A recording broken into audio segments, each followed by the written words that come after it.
And the Pine Gulch fires consumed over 87,000 acres, with the Grizzly Creek fire burning over 27,000 acres and forced hundreds of evacuations. Much more could be lost if it wasn't for the hundreds of men and women on the ground fighting the flames face to face, and their support system from aerial attacks fighting the blaze from above. New at 10 o'clock, our Night Beat reporter Rob Hagan went to the Grand Junction Air Center to find out how the flying firefighting is conducted. He stands by live at the Air Center with the story. Rob. Katrin, fighting fires is serious, dangerous business, but fighting fires in Colorado takes danger to a new level, especially with these massive monster wildfires. Now, what do you call 4 types of aerial craft? 3 of them hauling a combined 15,000 gallons of fire retardant, flying in hazy skies and taking off right here in Grand Junction. Well, I call it nerves of steel, but the firefighters call it a strategy.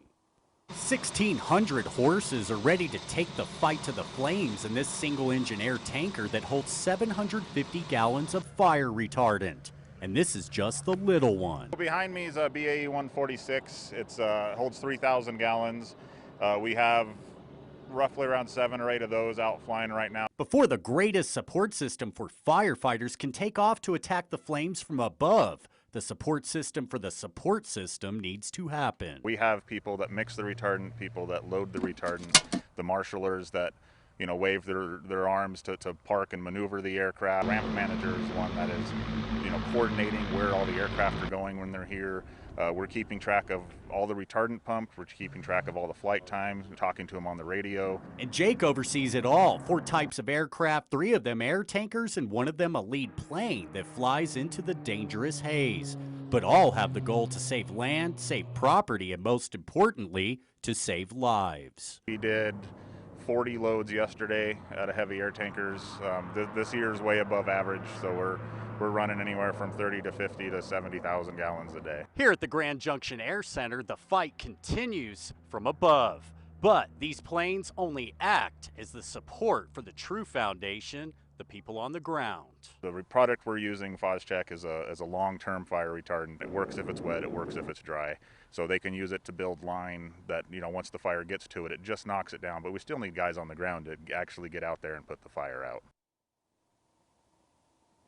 Now, Jake says the aerial attack starts at 9 a.m. and all of the planes touch down at pumpkin time, which is 30 minutes after sunset.